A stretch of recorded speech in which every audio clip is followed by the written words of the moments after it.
వైపు రాష్ట్రం తగులబడిపోతోంది. ఏది మంచో ఏది చెడో తెలియని దుస్థితి.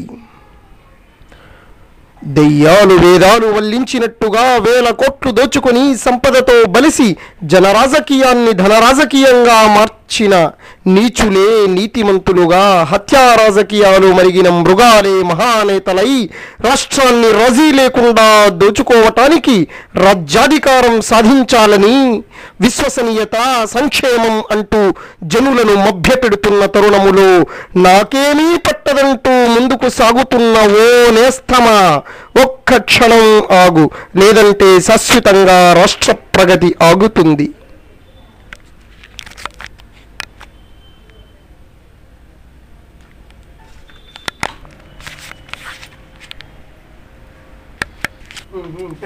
ఇంకా పాడతాడు.